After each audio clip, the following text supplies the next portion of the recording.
zikrullah itu, ma'rifatullah itu, sholawat rindu kepada Rasulullah itu lezat. Tapi kalau kolbu kita sedang sakit, itu kolbunya mau muntah. Bukan salah zikirnya, bukan salah sholawatnya, tapi ada yang masalah di dalamnya. Doa itu mukhul ibadah, doa itu inti ibadah. Sholat itu puncak penyembahan hamba kepada Allah. Kalau bagi ahli fikih, bahasa ibadah itu, ya, syariat itu disebut dengan hukum taklif.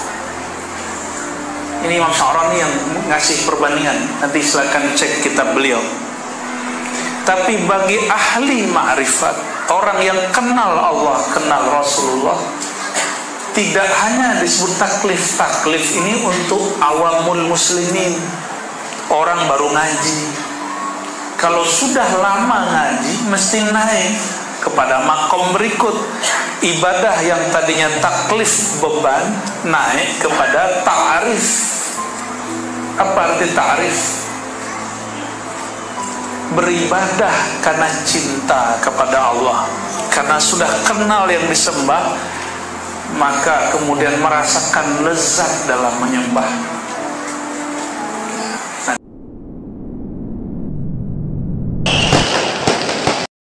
Bismillahirrahmanirrahim. Tahuilah bahwa itu adalah kolbu. Kolbu menurut ahli kedokteran itu jantung. Dia dirusuk sebelah kiri di bawah susu kita, 2 jari di bawah, sedikit agak ke tengah, tepi sebelah kiri. Punya jantung nggak? Coba di asal. Dia oleh Imam Ghazali dalam kitab Ihya Ulumuddin, beliau menulis satu judul bab, judulnya Ajaibul Qalb. Apa judulnya? Ajaibul Qalb. Karena thariqat kita, tasawuf Ahlus Sunnah, itu tasawuf yang sudah disusun dengan bagus dan rapih manhajnya oleh Imam Hujjatul Islam Abu Hamid Al-Ghazali. Karena Imam Ghazali ini ngambil talqin kepada Abu Ali Al-Farmadi. Abu Ali Al-Farmadi ngambil talqin kepada 2 syekh. Pertama Abul Qasim Al-Kushairi. Lalu Abul Qasim mengatakan, "Hai Abu Ali, kamu cari guru saya, namanya Abul Hasan Al-Kharqani." Ini ada gempa ya.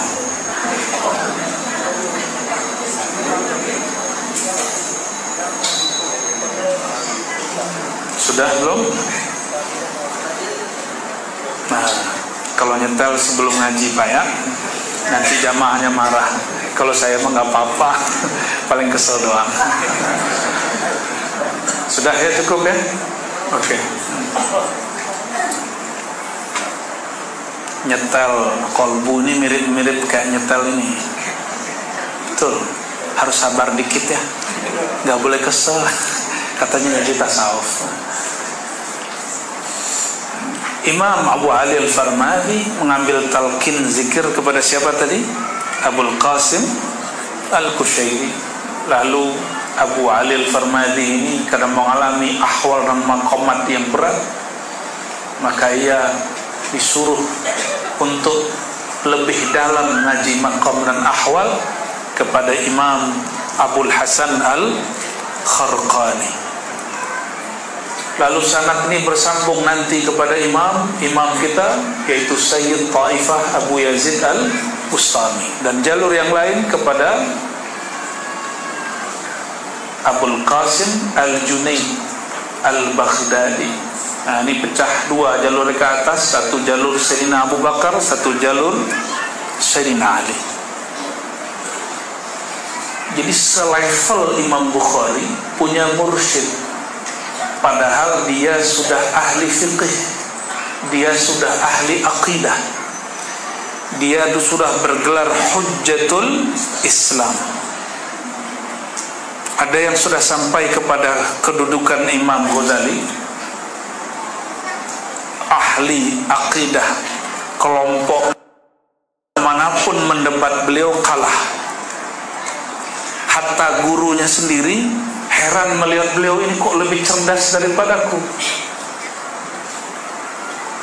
Gurunya Abul Ma'ali Al-Juwaini, ketika Imam Ghazali masih muda langsung nulis kitab. Gurunya belum perintah. Apa kata gurunya? Ataj'aluni mayyitan wa ana hayy. Apakah kamu anggapku mati padahal aku masih hidup? Maksud Imam Juwaini, jangan nulis dulu sebelum matang ilmunya. Jangan mengajar dulu sebelum matang ilmunya. Itu. Akhirnya matanglah ilmunya, dan Imam Juwaini sendiri memuji Imam Ghazali sebagai lautan yang sangat dalam. Ini pujian guru kepada murid. Tadi kami bolak-balik nyebrang laut, saya gak berani nyebur ke dalam, kaki tangan aja cek, oh asin juga. Kami ziarah kepada anaknya Maulana Ishaq ya, di Pulau Tulung ya. Lalu dikasihlah nama sama orang Sudan. Saya tanya kepada orang yang kakeknya dulu punya pulau itu namanya Pak Haji Tarik Adnan. Kita temu beliau, saya tanya, katanya ini dulu punya salah satu kakeknya. Benarkah itu dulu tempat kuburan? Betul, dulu banyak makom di situ ya. Jadi itu bukan mafia kuburan yang buat itu ya. Jadi beneran dulu ada makom ya. Itu laut, Masya Allah, walaupun indah, tapi kita nggak berani juga terjun ke dalamnya. Dan Imam Ghazali itu terjun ke dalam lautan ilmu, dan dia selamat. Imam Ghazali yang sudah menjadi imam mufti mujtahid dalam bab fiqh, dalam bab aqidah, itu masih merasa resah dirinya, apa yang kurang padaku. Maka dia kemudian tinggalkan semua pengajarannya. Dia di rumah, jadi kamar. Sudah hampir 15 hari dia nggak keluar-keluar, nggak bisa ngomong. Kenapa? Dia mengerti teori berzikir, tapi tidak menikmati rasa berzikir. Dia tahu dalil sholawat, tapi tidak merasakan rindu kepada yang disolawatkan. Dia tahu semua dalil, udah mengerti. Jadi orang-orang hari ini yang mengatakan Imam Ghazali ini hadis-hadisnya palsu, itu tidak mengenal Imam Ghazali. Itu kitab Ihya, Bapak Ibu, lebih daripada 5.000 riwayat mukarrar. Lalu kalau tidak berulang-ulang kira-kira ada sekitar 4.500 lebih, bahkan 4.800. Jika hadis palsunya ada 300, masih sisa 4.500. Tapi setelah dicek ternyata bukan palsu juga. Ahli hadis beliau kalau hidup zaman ini. Coba, ada nggak doktor hadis zaman sekarang hafal 4.000 hadis, Pak? Di luar kepala ada nggak? Yang ngaku-ngaku ahli hadis, doktor hadis, lalu kritik Imam Bukhari, Imam Ghazali, mampukah dia baca hadis tanpa melihat kitab? 4.000 ada nggak? Saya setengahnya dulu pernah, Bapak Ibu. Pernah hafal 2.000 hadis. Dulu waktu masih ngajar di Ma'had, karena setiap hari kami menghafalkan minimal 5 hadis. Jadi setiap pagi 15 tahun saya ngapalin 5 hadis, hitung aja.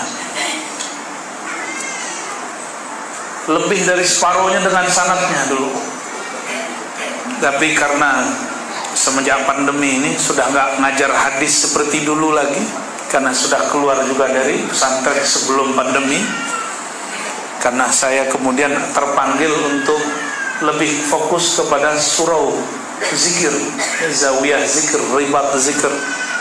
Maka saya pending dulu ngaji hadisnya, tapi tetap ngaji hadis. Itu di situ kita tahu, wow, Imam Ghazali luar biasa. Maka kami sampaikan kepada siapapun yang merendahkan Imam Ghazali dalam ilmu hadis, ayo ya, uji hadismu dengan kitab Ihya.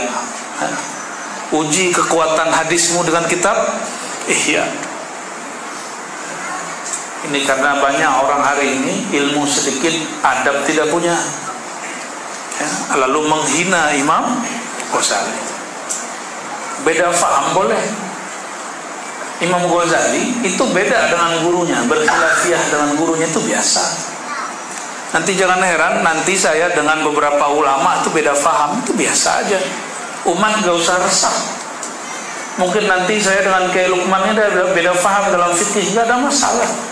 Kami tahu cara berbeda. Tapi umat kadang tidak tahu cara berbeda.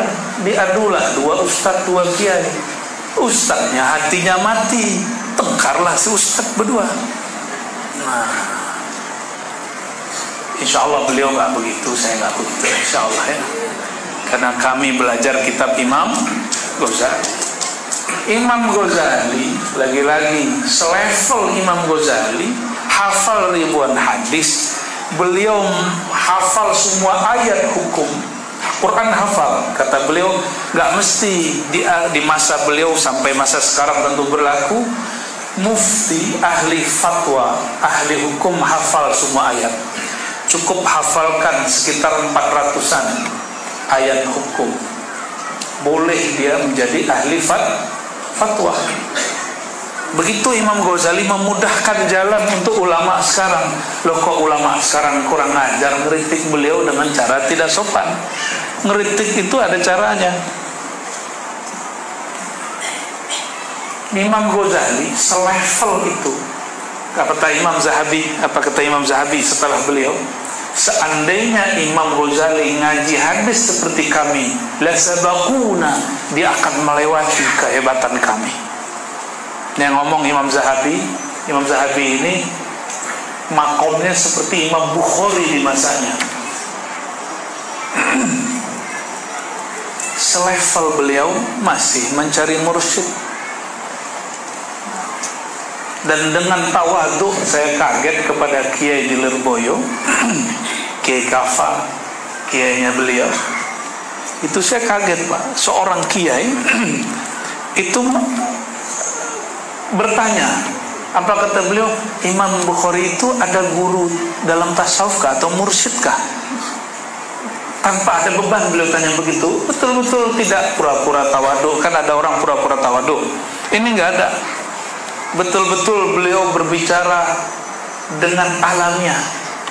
Semoga Allah sehatkan beliau kalau sedang sakit. Jika sehat, semoga Allah panjangkan umurnya. Amin ya rabbal alamin. Lalu saya katakan, afwan Pak Kiai, betul di dalam Ihya disebutkan nama mursyidnya 2 kali, yaitu Abu Ali Al-Farmadi. Dalam kitab Al-Maqsad Al-Asna di ujung kitab disebutkan nama Abu Ali Al-Farmadi untuk ketiga kali. Dan ada guru-guru beliau yang lain. Lalu aneh kalau ada orang hari ini mengatakan cukup baca kitab Ihya, nggak usah punya mursyid. Itu kiai bullshit. Nih boleh nih kita terang-terangan nih Pak. Mau sehat nggak kolbunya? Mau sehat kolbunya? Selevel Imam Ghazali itu masih bermursyid.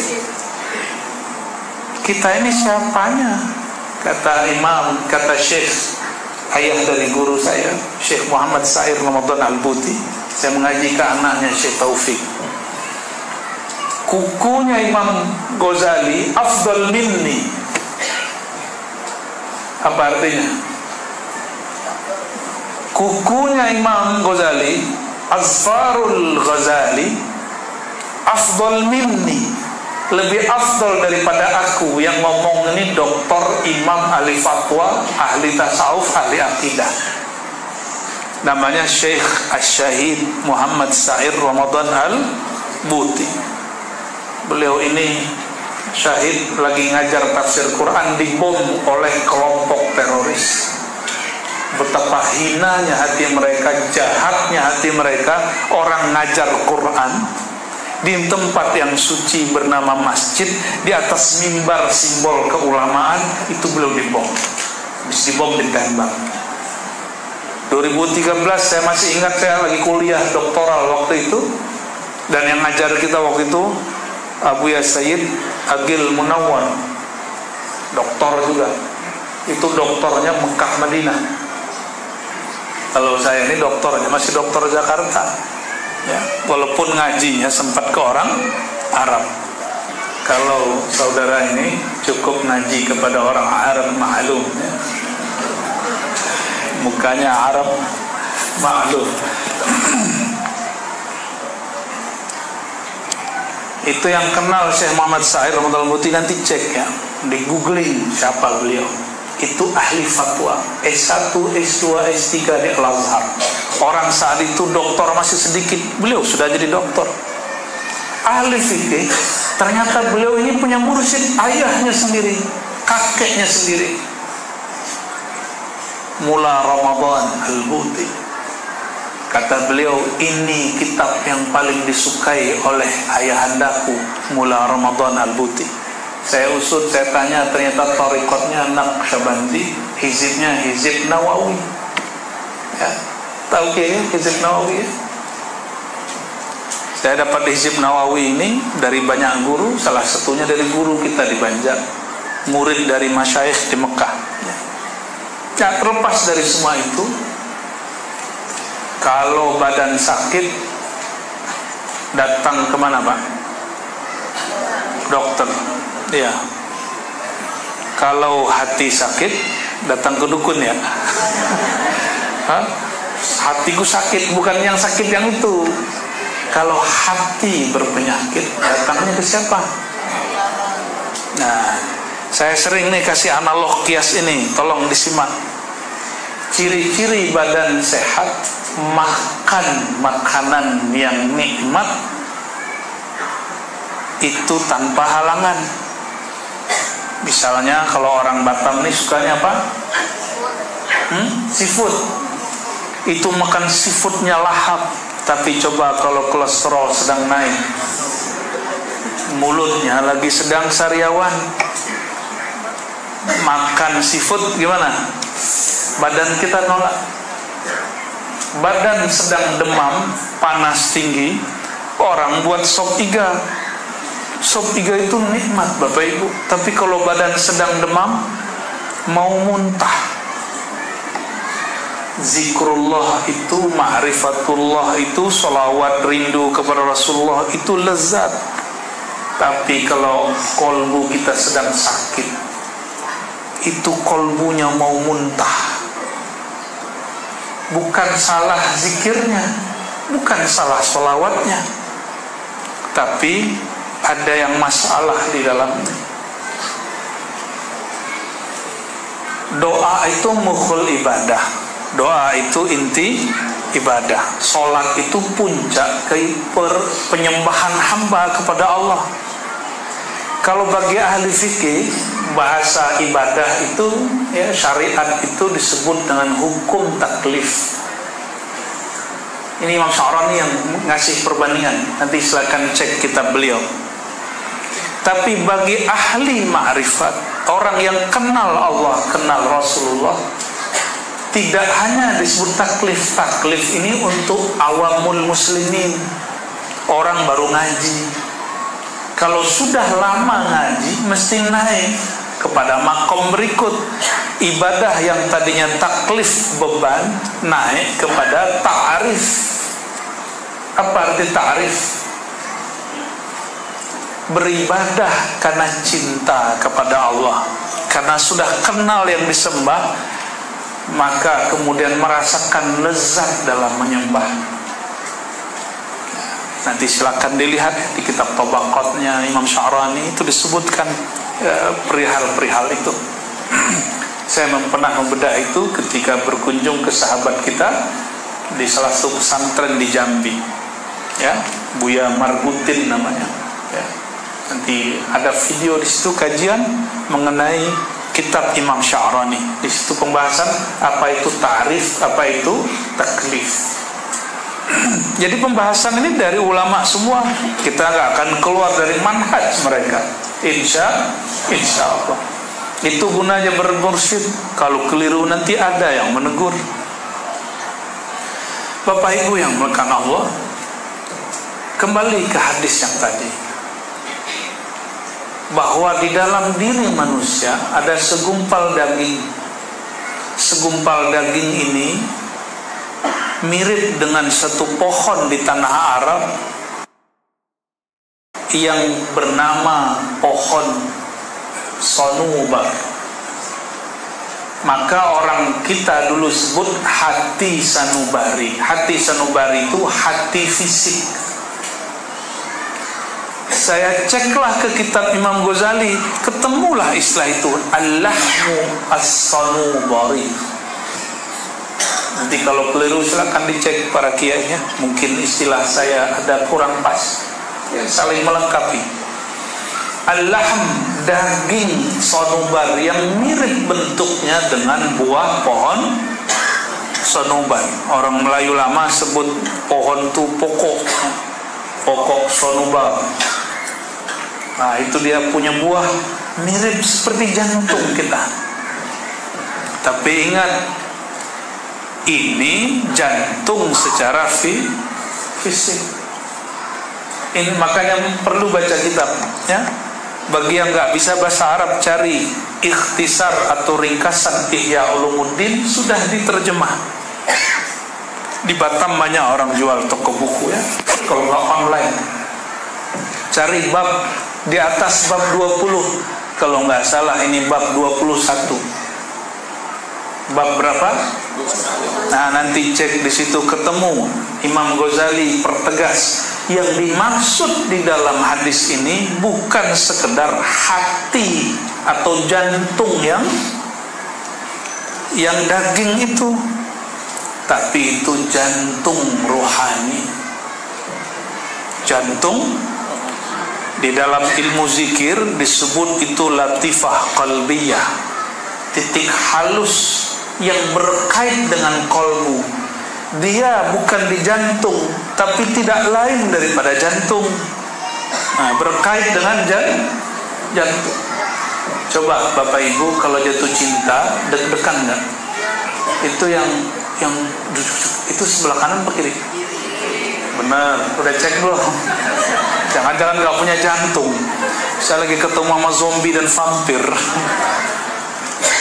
Benarlah kata Nabi Sallallahu Alaihi Wasallam, hadis Bukhari, masalul hayy masalul ladzi yadhkur rabbahu wal ladzi la yadhkur rabbahu kal hayy wal mayt. Perumpamaan orang yang zikir seperti orang hidup, orang yang tidak zikir seperti zombie, orang mayat tepi jalan. Itu sebabnya kalau kita sentuh hatinya nggak tersentuh. Tapi insya Allah yang hadir malam ini, hadirnya pertanda kolbunya hidup. Cuma kalau sehat saya nggak tahu, sepertinya ada penyakit. Tapi ciri-ciri orang yang mau sehat, dia mau datang untuk menyembuhkan kolbunya.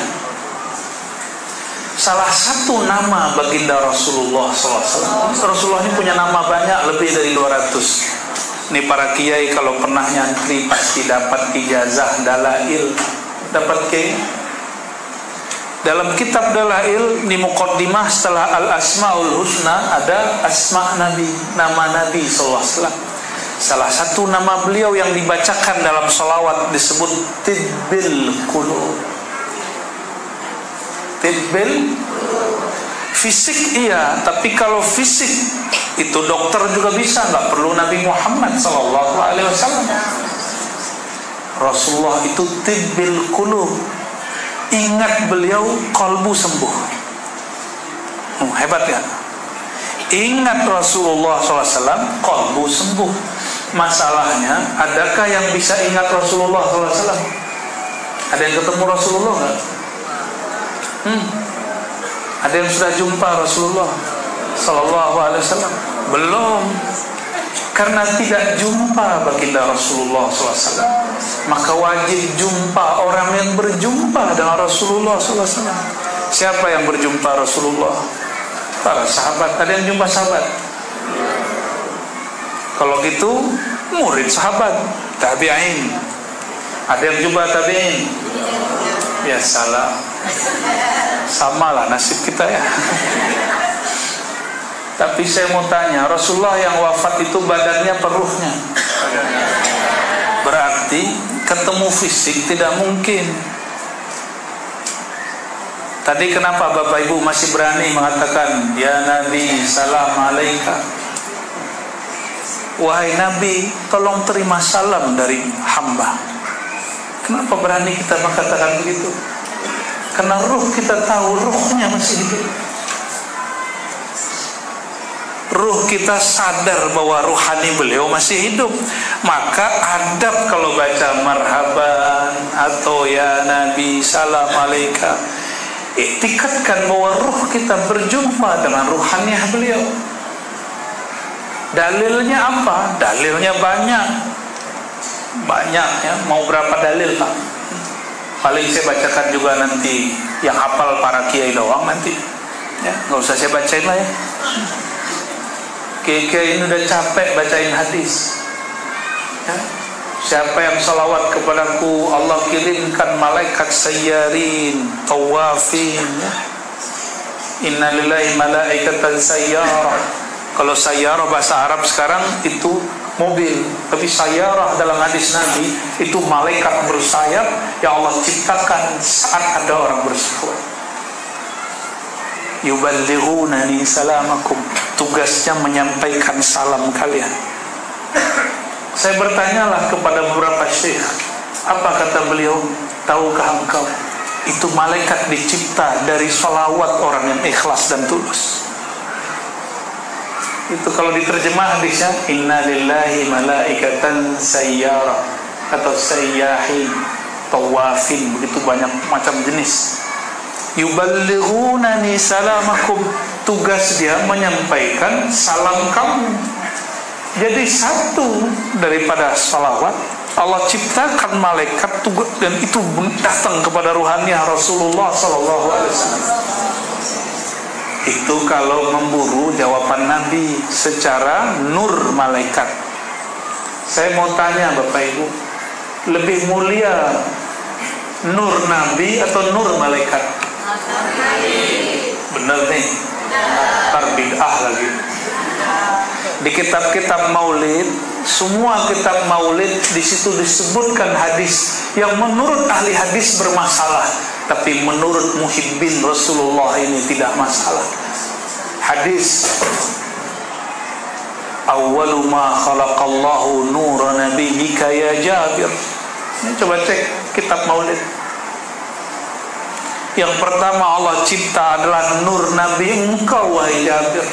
Hadis ini bermasalah menurut ahli hadis, tapi oleh ahli ma'rifat hadis ini sahih, karena mereka menyaksikan nur baginda Nabi Muhammad sallallahu alaihi wasallam.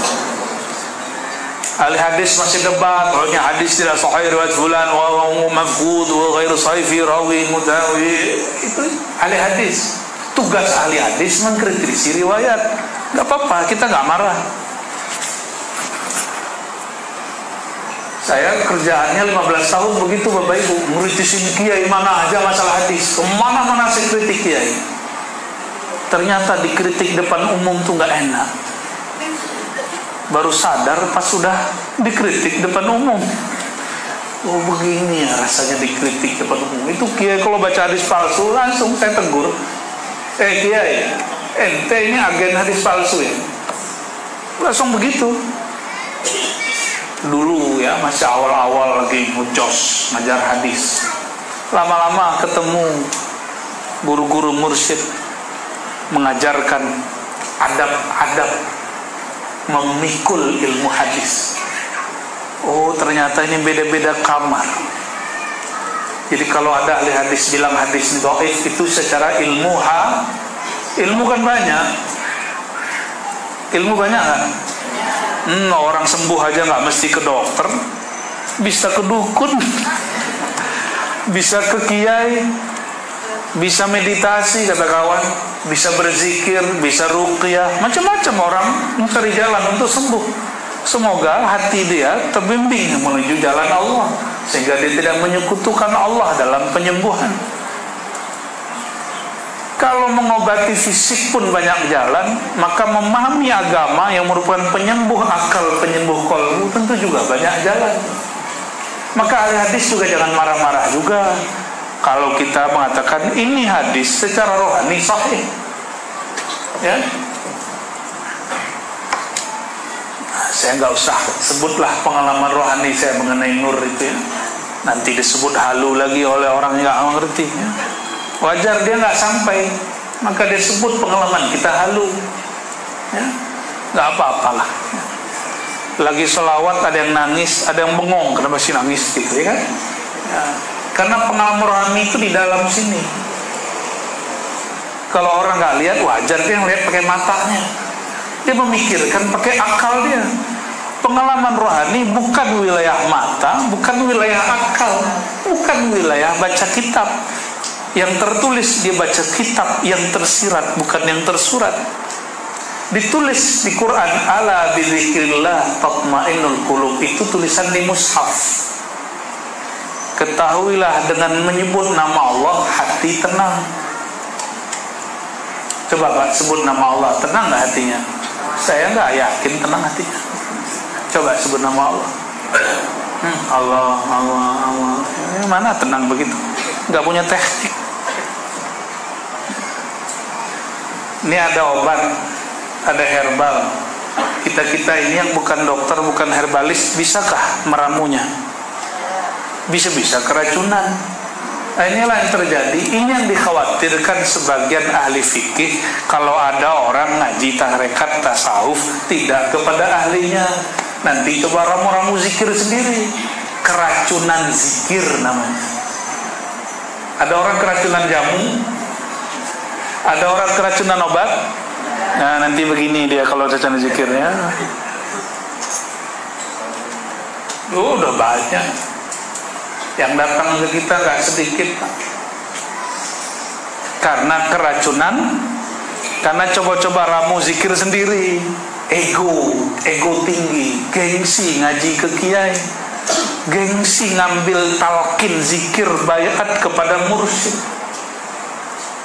Nah, itu yang terjadi. Gengsi itulah musuh kita sendiri. Inna a'daika ma baina janbai. Musuh besarmu, mau dia ustaz, mau dia orang awam, itu dirimu sendiri. Ma baina janbai. Nah, diri kita sendiri. Ini jan, dua sisimu, kanan dan kiri. Antara kanan dan kiri itulah dada kita. Jadi yang bikin kita ini terhalang dari keberkahan ilmu, ini dada yang mengsusum. Saya ini orang berilmu. Imam Ghazali termasuk telat dia belajar tasawuf, tapi ketika dia ketemu mursyid yang pas, rohaninya langsung meningkat cepat. Dan Imam Ghazali mengalami banyak pengalaman, tapi dia tidak halu. Dia tahu ini syaitan, ini nggak syaitan, dia tahu. Ini was-was, ini ilham. Imam Ghazali tahu kenapa ilmu syariat dia kuat. Maka bagi yang nggak kuat ilmu syariat, wajib intensitas berguru kepada syekh, sehingga belajar zikir tidak halu dan was-was. Kalau nggak, tambah zikir tambah was-was. Paling parah nanti merasa dirinya wali.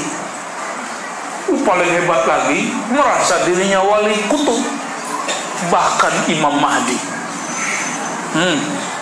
Coba karena berzikir sendiri. Nah, itu yang keracunan otak, ya. Keracunan zikir, keracunan ilmu hakikat, karena berhakikat tanpa ahli hakikat. Kita ini sering tidak adil. Sakit badan datang ke ahlinya dokter, sakit kolbu tidak datang ke ahlinya. Padahal ya'dilu, adillah engkau, karena itu dekat, akrab, dekat kepada ketakwaan. Saudara-saudariku jamaah yang mengasihi Allah, Tahu-tahu udah 9 lewat 1/4 aja nih. Sudah 1 jam ya. Loh kok belum? Ini jam saya yang salah ini. Mahal qiyamnya yang lama. Enggak. Bagi saya mahal qiyam tadi itu sebentar. Karena rindu kepada Rasulullah SAW. Imam Ghazali menyebutkan bahwa kolbu itu adalah titik halus, latifah, robbaniyah, yang di sana ada sifat ketuhanan. Bukan Tuhan ya. Ada sifat ketuhanan, bukan tuh. Maksudnya apa? Kalau ingin koneksi kepada Allah mesti melalui titik itu.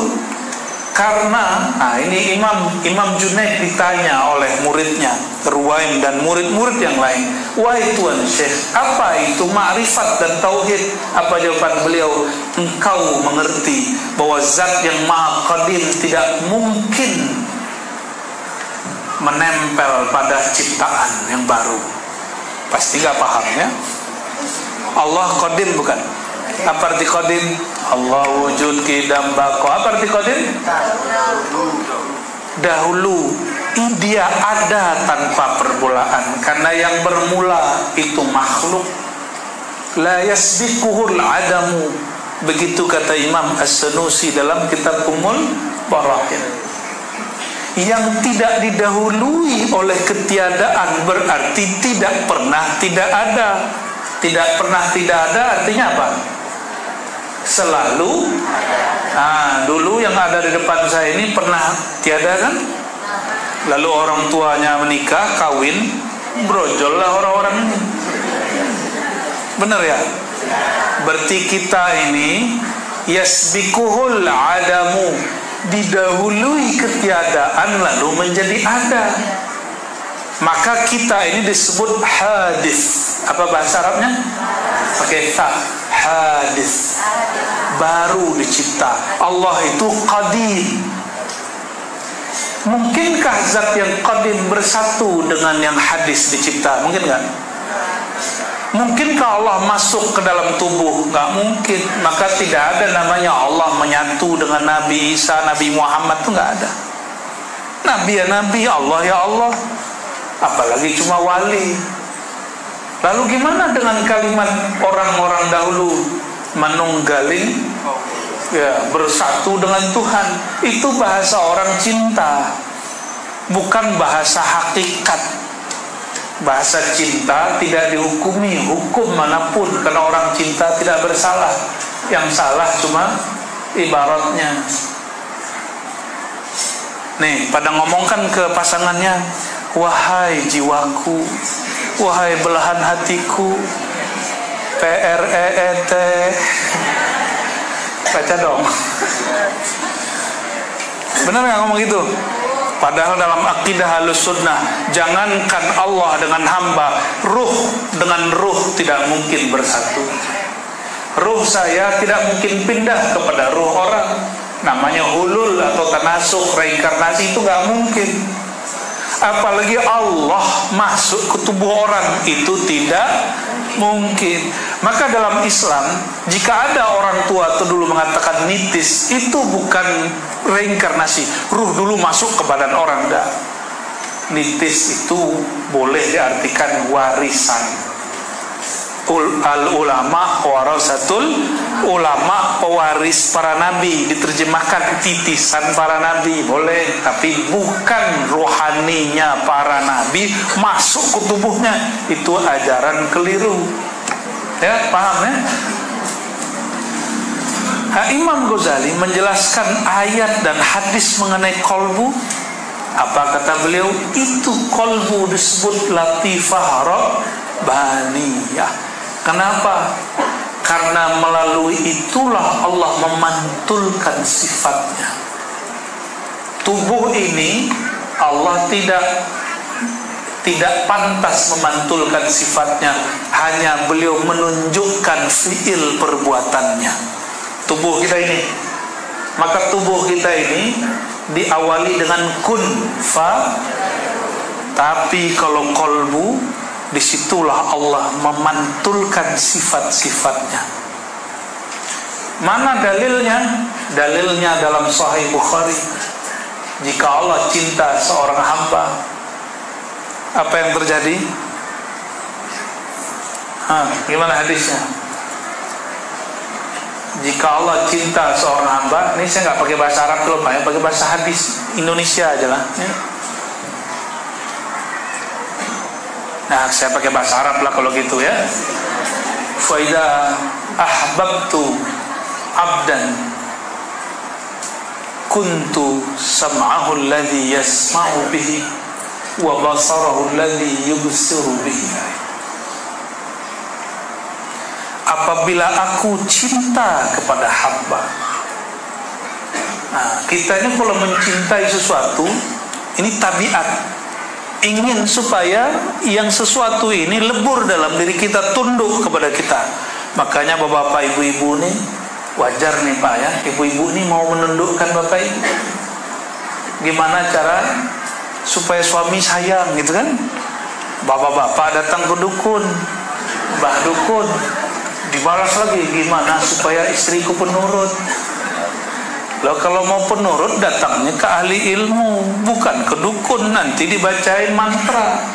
Maka tunduknya bukan dari kolbunya, tapi dari jin, dari khodam-khodam. Tapi kalau datang kepada guru, tunduknya dari dalam, karena kesadaran itu mau dimantrain apa aja nggak bisa, nggak tembus. Itu dukun aja sama bininya tengkar, Ustadz juga sama. 11-12. Apa kata Allah? Apabila aku cinta kepada hambaku, maka sifat dia, sifat mendengar, sifat melihat, jika dia melihat denganku. Jika dia memandang dengan pandanganku. Jika dia mendengar dengan samaku. Itulah yang disebut manunggaling kaula Gusti yang sahih. Jadi ada manunggaling yang tidak sahih.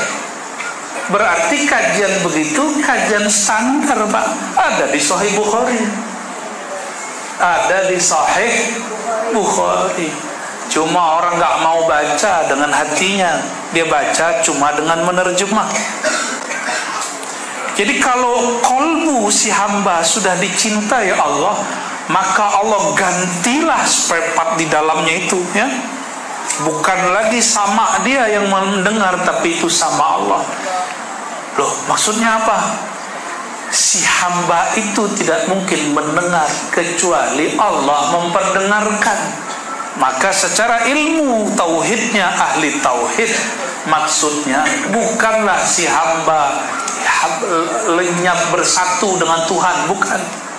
Tapi maksudnya si hamba ini mempunyai kesadaran dia sekarang mendengar bukan dengan kemampuan dia lagi, tapi semuanya la haula wala quwwata illa billah. Berarti ngaji tasawuf, ngaji Islam, iman, ihsan itu bab cinta, karena hadis yang menyebutkan faida ahbabtuhu, jika aku telah cinta kepadanya. Berarti ajaran rohani kita ajaran apa? Ajaran cinta. Dan mungkinkah cinta kalau tidak kenal? Ya, cinta itu di dompet yang tebal, rumah yang mewah, mobil yang masya Allah, wajah yang tampan dan cantik, atau di kolbu yang sedang jatuh? Kayak pernah jatuh cinta. Dek, kamu udah pernah jatuh cinta belum? Pernah? Wih, ketahuan bapak loh. Alhamdulillah. Di mana? SD? Waktu SD ya? Oh, SMP. Tuh jujur dia Pak. Tapi kamu telat, saya SD.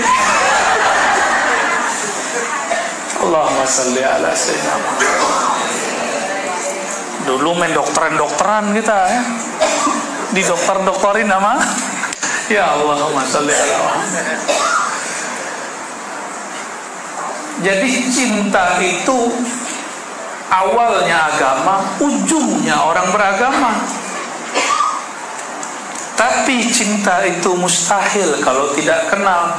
Karena Allah tidak mungkin dikenal dengan sifat kemakhlukan ini, maka Allah titip satu chip, satu software di dalam diri bernama qalbu yang bisa memantulkan sifat-sifat ilahiyah. Kalau kita bercermin, yang di dalam cermin itu persis dengan kita kah wajahnya? Tapi dia bukan kita toh. Nah, inilah kata guru-guru kita dari dulu. Manusia hamba Allah itu jika sudah kenal dirinya, dia akan sadar bahwa dirinya itu cerminan Tuhan, bayang-bayang Tuhan. Tapi ingat, bayang kita bukanlah kita. Cerminan yang bayang-bayang di dalam cermin itu bukanlah kita, benar kan? Maka si hamba kalau sudah sadar, sudah melihat dirinya dalam cermin kolbunya, dia akan sadar, aku ini hamba sejati, bukanlah Tuhan Rabbul Izzati. Maka puncak makom daripada bertasawuf, ketika orang mencapai kebahagiaan bercinta dengan Allah, dia menyadari dirinya hanyalah hamba. Maka diabadikan di Quran. Pengalaman tertinggi Rasulullah itu Mi'raj, Isra dan Mi'raj, disebut beliau sebagai hamba. Subhanalladzi asra bi'abdihi, disebut hamba. Jadi kajian-kajian tasawuf kalau tidak berujung kepada penghambaan, maka perlu dipertanyakan. Maka perlu dikoreksi kalau ada orang mengatakan Muhammad itu wujudnya Allah atau perwujudannya Allah. Itu keliru menerjemahkan teks-teks lama. Nabi Muhammad itu bukan wujud Allah. Nabi Muhammad itu pantulan tajalli daripada wujud Allah, bukan Allah. Nah, gitu. Bahasanya cuma di situ, bolehnya nggak boleh lebih. Ya. Nanti kalau lebih mulai aneh-aneh lagi nanti, ya. Apabila seseorang pergi merantau, tapi dia tidak tahu nasabnya, kampungnya, tiba-tiba di rantau bertemu saudara sanaknya, dia senang nggak?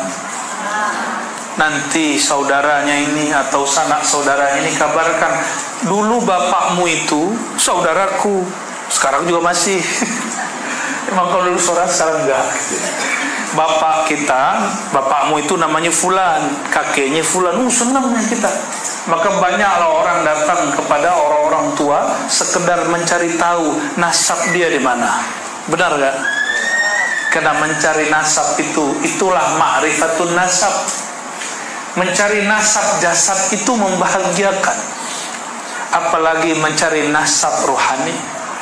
Imam Sya'rani mengatakan, guru mursyid itu adalah nasabnya seorang murid bertuhan kepada Allah Subhanahu wa ta'ala.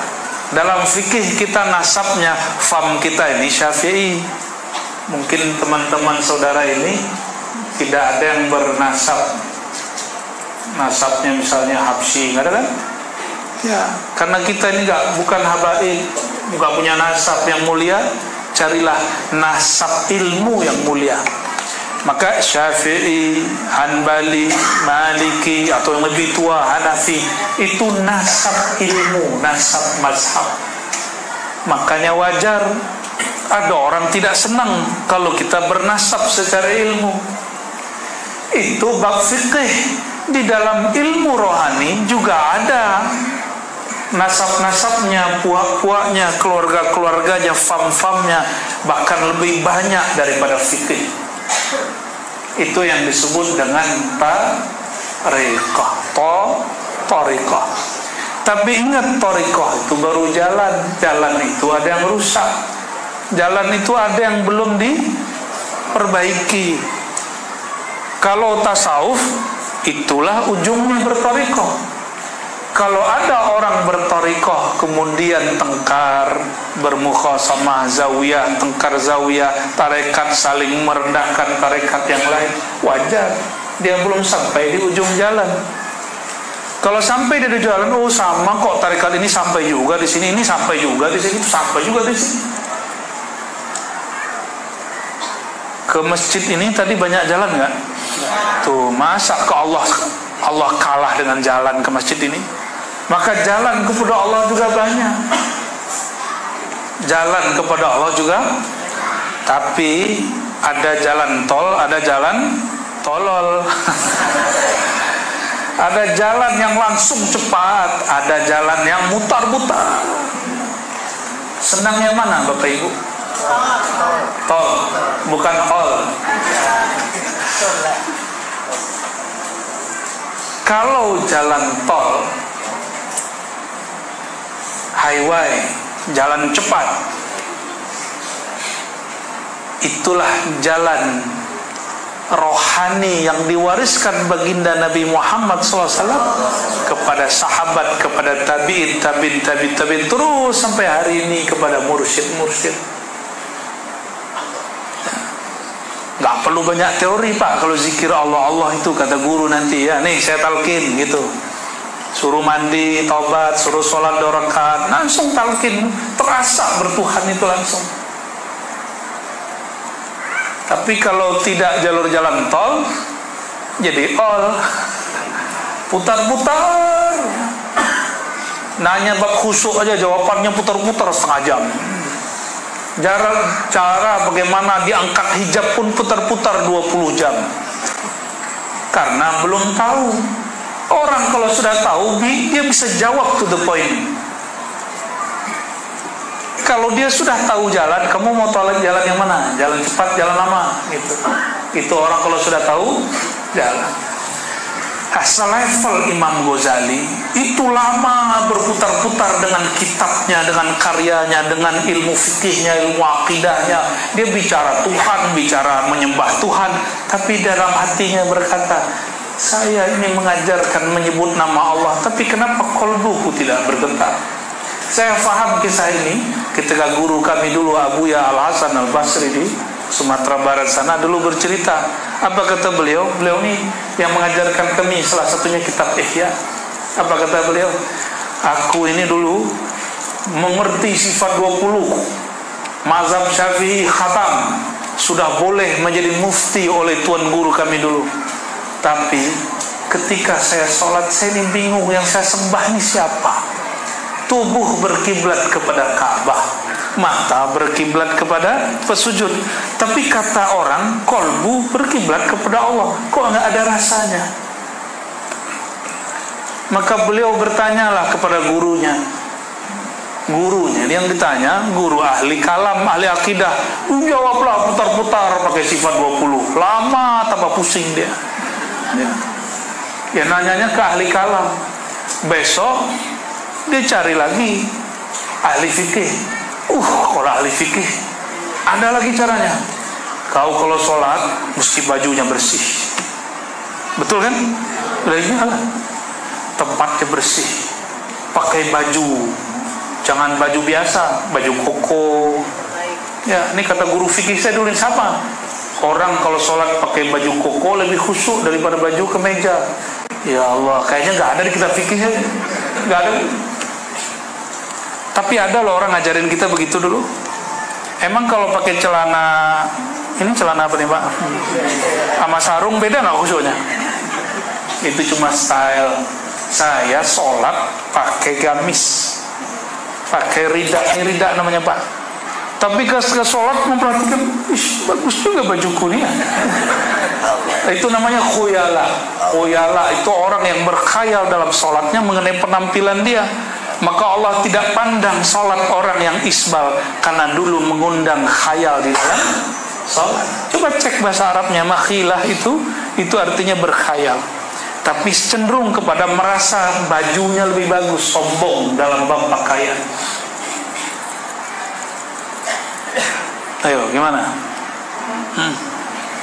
Nanti yang punya jenggot nih lagi baca waladhdallin, sunnah Nabi. Ini nggak nyuruh potong jenggot, Bapak, jangan potong jenggot. Cowok-cowok yang nggak berjenggot nih berjenggot lah ya, biar nggak nanti mukanya klimis-klimis ya. Nanti ada yang jatuh cinta yang lain. Jadi diajarin khusyuk macam-macam. Ada lagi yang datang kepada kita, Buya, kami dulu dilatih khusyuk sama guru kami, diajak ke tengah hutan, sholat di bawah pohon, bunyi angin, rasanya hati tenang. Oh, ternyata dia sholat khusyuk kalau ada angin. Kenapa di rumah gak pasang kipas angin lebih besar? Yang satu lagi cerita, ini coba nih kisah orang cari khusyuk nih ya. Ada satu lagi kisah cari khusyuk, dilatih sama gurunya sholat di tengah sungai. Ini bukan yang dalam video itu ya, yang gelas sajadah di atas air, bukan. Itu sajadah digelar di tengah sungai, ada batu, dia sholat di tengah batu. Allahu Akbar. Kata gurunya, kamu tarik nafas dalam-dalam. Ini mirip-mirip meditasi. Dengarkan suara hati dan suara alam. Kata dia, badanku merinding, bulu romaku berdiri. Tahu-tahu udah assalamualaikum. Tahu nggak Buya, apa yang aku dengarkan? Itu suara gemercik air tembus ke dalam hati. Akhirnya saya perdengarkan itu ya. Ini di YouTube-nya ada di suara air bercik. Benar nggak? Non-stop 3 jam suara gemercik air, ya kan? Ada di YouTube. Nggak perlu ke tengah sungai. Takutnya nanti lagi kaget ada buaya, loncat. Allahumma sholli ala sayyidina. Macam-macam cari orang, cari khusyuk. Ya. Tapi metode awalnya sudah sama. Sebenarnya ini sudah metode. Yang tadi ahli fikih mengatakan apa? Ayo bersihkan badan. Ya, karena ibadah sholat itu mesti ada urusan dengan hukum badan. Ini yang urus ahli fikih. Ada yang urus kolbu, ahli fikih harus ikut ahli kolbu. Seperti Imam Ghazali yang sudah mufti, faqih, mujtahid, dia pun taklid dalam bab kolbu kepada Abu Ali Al-Farmadi qaddasallahu sirrahu. Imam Ghazali turunkan egonya, dia berguru kepada orang yang tidak lebih alim daripada dia dalam bab fikih. Ini ujian nanti orang alim. Ketemu ahli zikir tapi dalam fikih hukum syariat tidak lebih alim dari dia. Ini saya sering dapat ujian begini Bapak Ibu, sering sekali. Berguru kepada orang, dia mursyid tapi bukan doktor, kan gengsi Pak. Gengsi itu. Susah kali cari mursyid yang doktor ini. Sampai dulu ada guru kita ngomong, siapa yang pantas memimpin saya? Di negeri ini cuma saya yang alim. Ada yang ngomong begitu dulu ya? Siapa yang pantas menjadi mursyidku? Ada yang begitu. Itu terjadi Pak. Jadi fenomena itu cuma berulang. Sekarang fisik sosoknya yang beda, kejadiannya hampir sama. Mau selama-lamanya sholatnya begitu? Ya, carilah guru ahli zikir. Nanti nggak pakai teori, langsung praktek dia. Kalau ceramah ini kan nggak boleh saya kemudian buka praktek itu secara terbuka. Nanti malpraktek namanya. Walaupun ada SK-nya ya, ada ijazahnya dari guru. Nggak boleh sembarangan juga. Masa buka klinik kedokteran di tengah jalan, kan nggak boleh kan? Ya. Di samping orang jual kaki lima buat praktek dokter jantung, ada nggak begitu? Nggak ada, sama. Praktek ilmu zikir kolbu nggak ada barengan dengan TPQ, nggak ada barengan nama majelis salawat Pak, nggak. Dia beda sendiri, dia beda-beda kelas dan tidak perlu dipertentangkan. maka tidaklah bertentangan ilmu tauhid dengan ilmu fikih karena beda kamar, tidak bertentangan ilmu fikih dengan ilmu tasawuf karena beda kamar. Yang mempertentangkan itu orang tidak mengerti, ya. Yang ada itu, coba, adakah kajian rukun sholat di dalam ilmu tasawuf? Ada nggak? Nggak ada. Dan orang tasawuf nggak marah kok, Pak. Sebagaimana tidak ada cara talqin zikir di dalam ilmu fikih, dan itu nggak ada masalah, no problem. Sebagaimana tidak ada teknik talqin di dalam ilmu hadis, walaupun dalam hadis ada hadis talqin. Laqinu mautakum la ilaha illallah.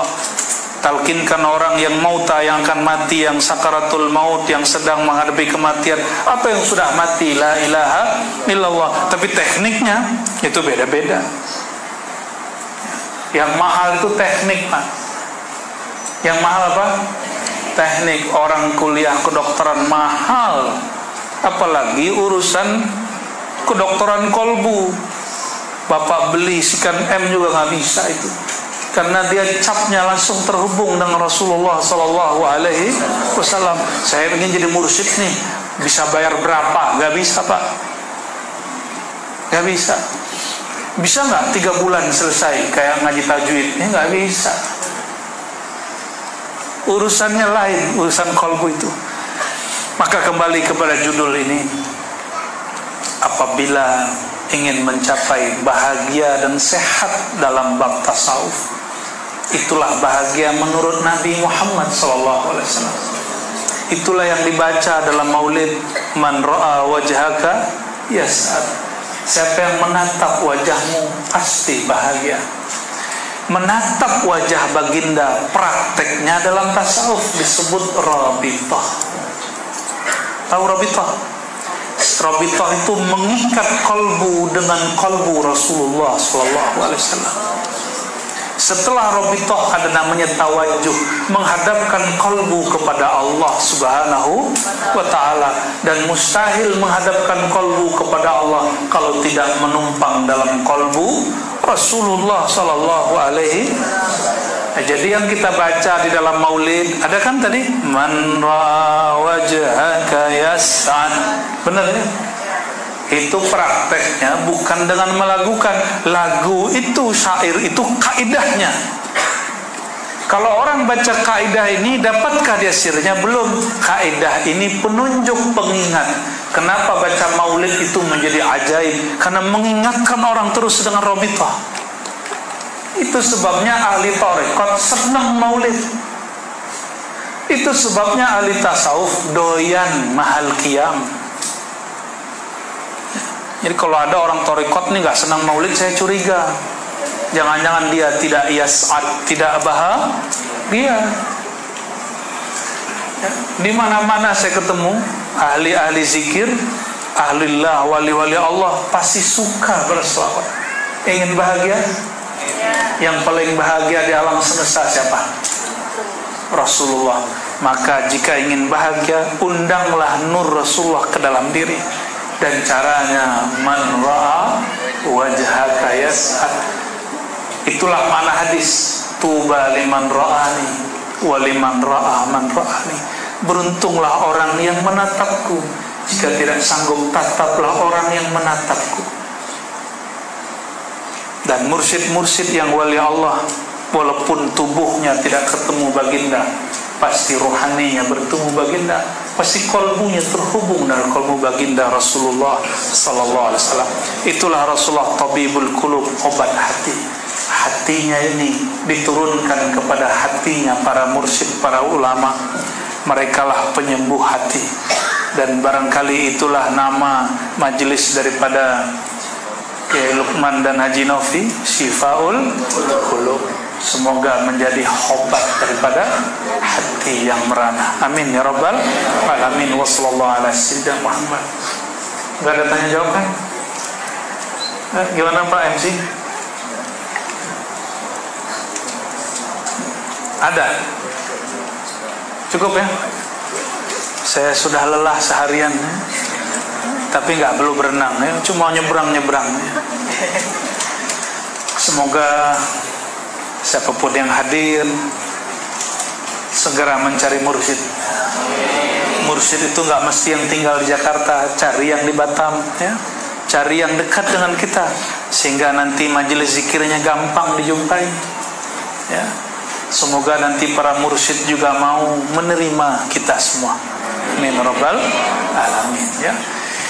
Ila ruhin Nabi sallallahu alaihi wasallam wa ila jami ikhwanihi minal anbiya wal mursalin wa warasatihi minas sahabati wat tabi'in wal awliya'il arifin wal ulama'il amilin wa ila jami masyayikhina wa mursyidina wa walidina wa azwajina wa zurriyatina wal hadirin wal hadirat wal mustamin wal mustami'at fi ayyi makanin kan. Al-Fatihah. A'udzu billahi bismillahirrahmanirrahim. إياك نعبد وإياك نستعين صراط الذين أنعمت عليهم غير المغضوب عليهم ولا الضالين نعوذ بالله من الشيطان الرجيم بسم الله الرحمن الرحيم Ya Allah, kami berlindung dari keburukan diri kami. A'udzubika ya Rabbana min syarri anfusina. Ya Allah, kami berlindung dari busuknya hati kami.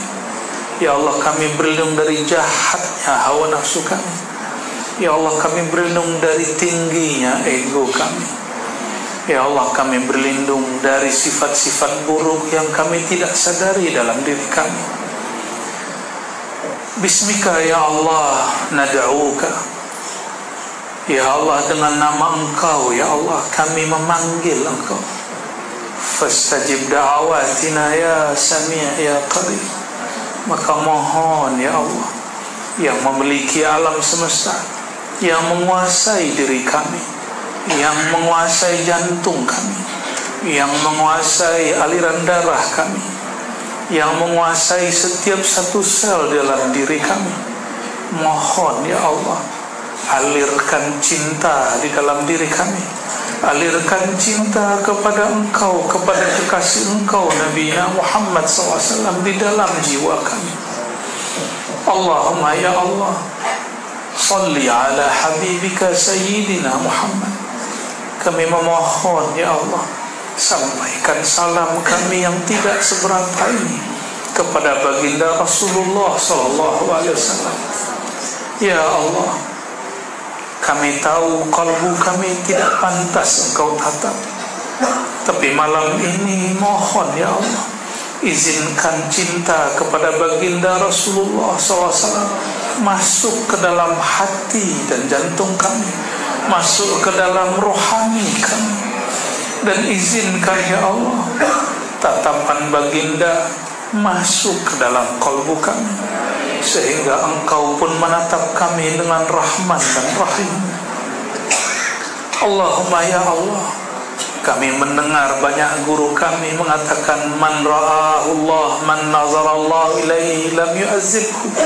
Siapa yang Allah tatap dia dengan rahmatnya, Allah tidak akan siksa dia. Maka ya Allah, anugerahilah kami nazrah rahmaniyah rahimiyah.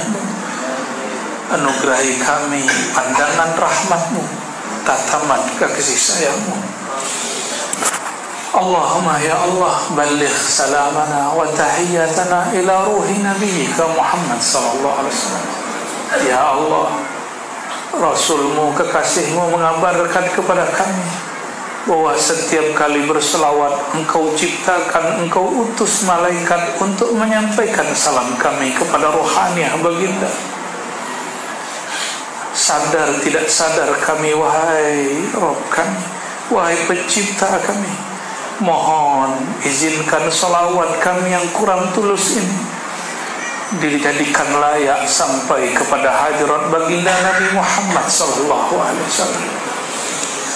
Allahumma ya nur, ya nur, wahai yang memiliki cahaya, wahai sumber cahaya, ya man huwa nurus samawati wal ardh, wahai sumber pelita cahaya langit dan bumi, nawwir qulubana binurika wa binuri habibika sayyidina Muhammad sallallahu alaihi wasallam. Mohon ya Allah berkenan, izinkan hati kami yang sudah gelap dengan maksiat, yang sudah gelap dengan kemarahan, yang sudah gelap dengan kesombongan, yang sudah gelap karena kurang tawadhu, yang sudah gelap karena suka berselisih, yang sudah gelap karena suka bertengkar. Mohon ya Allah, izinkan cahaya Engkau menerangi kalbu kami yang sudah gelap ini, sehingga terbuka juga jalan menuju Engkau. Allahumma ya Allah ya salam nas'aluka salamatas sudur. Ya Allah, kami memohon sebagaimana baginda Rasulullah SAW memohon kepada Engkau. Kami memohon salamatas sudur, dada yang terbebas dari penyakit-penyakit hati. Ya Allah, bebaskan kami semua malam ini dari penyakit-penyakit hati, penyakit-penyakit yang ada dalam jiwa yang punya amarah, penyakit-penyakit yang membuat kami terhalang menikmati sholat kami, penyakit-penyakit yang membuat kami terhalang menikmati kerinduan berselawat kepada baginda Nabi Muhammad, penyakit hati yang membuat kami tidak menikmati bacaan Quran kami. Ya Allah, sembuhkan kalbu kami bitibbika Nabiina Muhammad SAW, dengan pengobatan daripada sang baginda Nabi Muhammad SAW.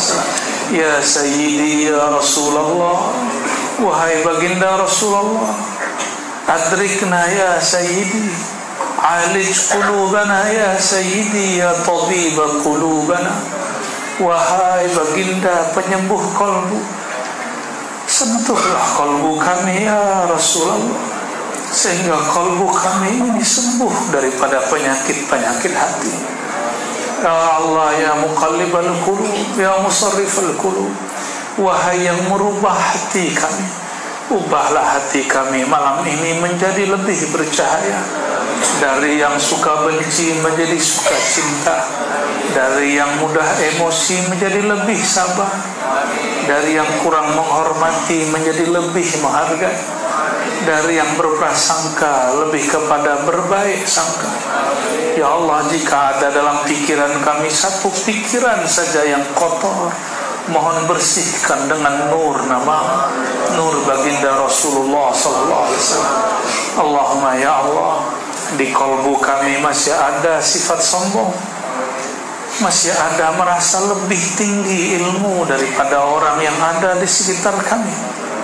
Ya Allah, kami tahu ini penyakit yang sulit kami obati. Falaulaka ya Allah, ya Allah, faman yushfi qulubana. Ya Allah, kalau bukan karena Engkau dengan keberkahan kekasih Engkau, siapa lagi yang menyembuhkan penyakit kesombongan dalam hati kami? Ya Allah, kami tahu sombong itu sifatnya syaitan, sombong itu sifatnya iblis. Maka jangan jadikan kami yang berselawat ini ya Allah mewarisi sifat iblis. Allahumma ya Allah, inna nas'aluka zikraka wa na'udzubika min ghaflatik. Ya Allah, terakhir kami memohon, hidupkan hati kami dengan menyebut dan mengingat Engkau, dan bersihkan hati kami daripada lalai mengingat Engkau. Aslih baina qulubina wa qulubil muslimin. Ya Allah, sebagaimana Engkau tahu, hamba-hambamu sekarang sedang berselisih, sedang marah, sedang emosi. Alif baina qulubihim. Mohon ya Allah, lembutkan hati mereka, lembutkan jiwa mereka, turunkan emosi mereka, tumbuhkan kerinduan kepada Rasulmu dalam jiwa mereka dan jiwa kami. Amin rabbal alamin. Rabbana atina fid dunya hasanah wa fil akhirati hasanah wa qina adzabannar. Alhamdulillahi rabbil alamin.